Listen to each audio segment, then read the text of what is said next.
5 स्थान बताए हैं। 2-5 मिनट में भी आपका ध्यान कितना केंद्रित होना चाहिए वो स्थान बताए, कितना केंद्रित होना चाहिए। पहला, जिस समय पर तुम्हें समय मिले, तुमको लगे कि अब मेरे को भगवान को दीप लगाना, दिया लगाना, 5 स्थान पर तुम्हारे ध्यान की केंद्रता होना चाहिए। पहले नंबर पर दीप लगाते समय, जिस समय पर भगवान को आप लोग दीपक लगाते हैं, दिया लगाते हैं, किसी से चर्चा मत करो, फालतू की कोई बात नहीं होना चाहिए। दीप लगाना मतलब ज्योति को उत्पन्न करना, और ज्योति को उत्पन्न करना मतलब ज्योतिर्लिंग को प्रकट करना।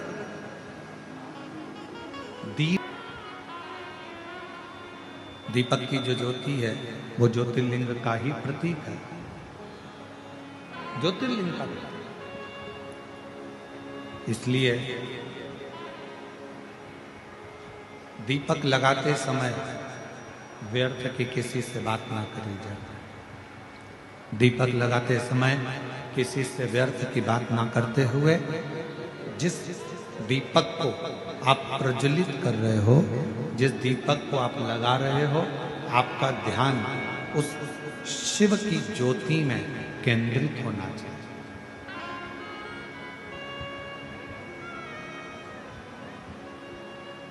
भगवान शंकर की ज्योति में आपका ध्यान केंद्रित, और शिव की ज्योति में जब आपका ध्यान केंद्रित होगा, भगवान शंकर की ज्योति में जब आपका ध्यान केंद्रित होगा, तब आप स्वयं भगवान शिव का साक्षीकरण 2 क्षण में करो। तो दीप जलाते समय चाहे मंदिर में दीपक लगाओ, चाहे घर के अंदर मंदिर में दीपक लगाओ, चाहे बेलपत्र के वृक्ष के नीचे दीपक लगाओ, चाहे आंवले के वृक्ष के नीचे दीपक लगाओ, चाहे आप घर के दरवाजे पर दीपक लगाओ।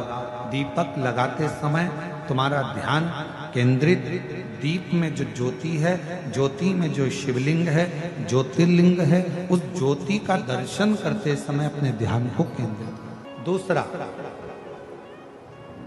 भगवान शंकर को, सूर्य नारायण भगवान को, तुलसा महारानी को, बेलपत्र को, आंवले के वृक्ष को, पीपल के वृक्ष को, बट वृक्ष को, शमी वृक्ष को जब आप जल चढ़ाएं, तो जल चढ़ाते समय भी व्यर्थ की बातें ना करते हुए, जल चढ़ाते समय जल की जो धार है उस धार पर अपना ध्यान केंद्रित होना चाहिए। उस प्रेशर बढ़ाओ, प्रेशर, उस धार पर आपका जल की जो धार हो, उस धार पर आपका ध्यान केंद्रित हो। दीपक की ज्योति पर आपका ध्यान केंद्रित हो, जल की धार पर आपका ध्यान केंद्रित हो। तीसरे नंबर पर कहा गया, तीसरा स्थान जो कहा गया, जब भगवान शंकर के मंदिर में, देवता के मंदिर में, देवालय में, शिवालय में जब आप भगवान को प्रणाम करने के लिए, नमन करने के लिए नीचे झुके हो, उस समय पर आपका ध्यान भगवान के चरणारविंद में केंद्रित होना चाहिए। ये तीसरे नंबर का स्थान है। ज्योति, ज्योति, जलधार, चरणारविंद को नमन करना तीसरा।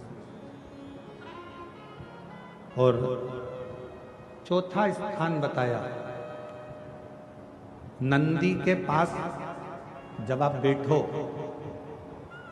हमने पहले भी कथा में कहा, जब कोई बहुत ज्यादा, बहुत बड़ा कोई तकलीफ, कोई कष्ट, कोई दुख, कोई परेशानी आपकी जिंदगी में यदि आ गई हो, तो नंदी के पास शंकर जी को जल चढ़ाने के बाद 2 मिनट, 2 क्षण, 1 मिनट, 5 मिनट जितना मिल जाए आधा मिनट 1 सेकंड नंदी के पास बैठना चाहिए। नंदी के, और कौन सा स्थान बताया? तो कहा नंदी का जो पांव आगे का एक चरण नंदी का उठा हुआ रहता है। दर्शन करें आप लोगों ने, किस किस ने करें? जरा हाथ उठाओ, करें सब लोगों ने। नंदी का आगे का एक पांव उठा हुआ होता है।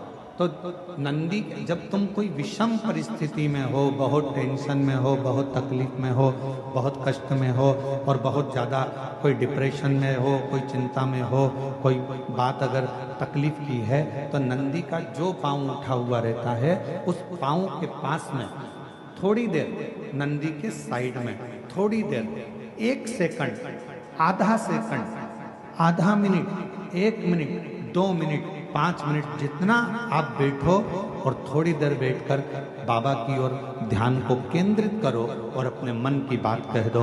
वो चौथा स्थान बताया, मन को केंद्रित करने।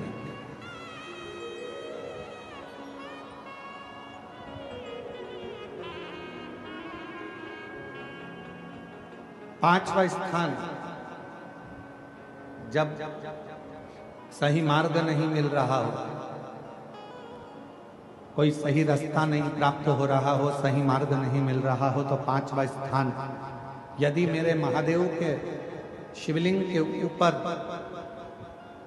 जलाधारी लगी हो,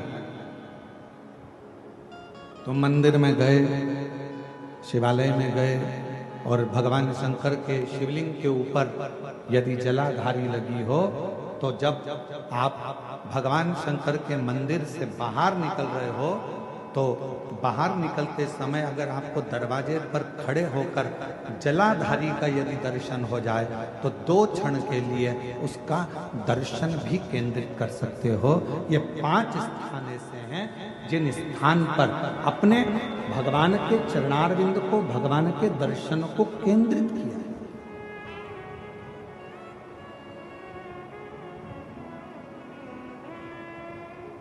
पांच सभी लोग बोलेंगे साथ में। पहला, जम के बोलो, जरा जम के बोलो, आवाज नहीं आ रही है। दीपक की ज्योति। दूसरा, जम के बोलो जरा, जल की धार। तीसरा, चरणों को प्रणाम करना।